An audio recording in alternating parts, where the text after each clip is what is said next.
আসসালামু আলাইকুম। কেমন আছেন? আশা করি ভালো আছেন।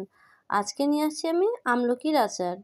এই আমলকি আচার একটু খেতে ব্যতিক্রম লাগে, তবে এই আমলকি অনেক উপকার আমাদের শরীরের জন্য, ত্বকের জন্য আর চুলের জন্য। তাই আমলকি আচার এইভাবে তো আমরা খেতে পারি না, তাই আমলকির আচার একটু করে খেলে উপকার হয়।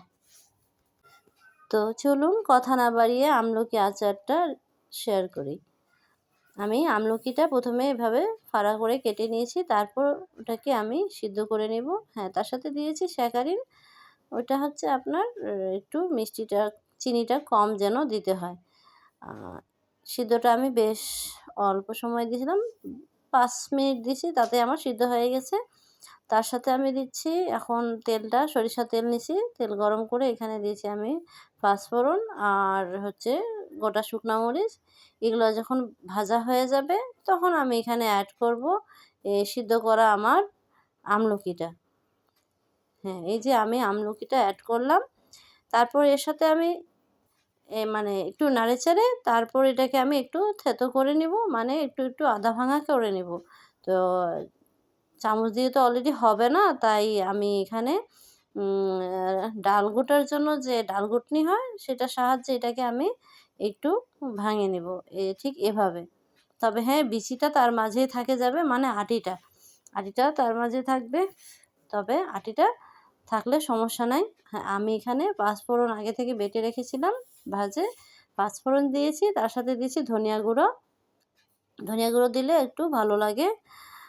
এগুলো দিয়ে আমি আবার এটাকে একটু ভেজে নেব, মানে আর তার সাথে দিচ্ছি আমি শুকনো মরিচের গুঁড়ো, একটু লবণ স্বাদ মতো। এগুলো সম্পূর্ণ দিয়ে আবার এটা নেড়েচেড়ে ভেজে নেব। ঠিক এভাবে ভেজে দেখেন কি, এভাবে করে ভেজে নিতে হবে।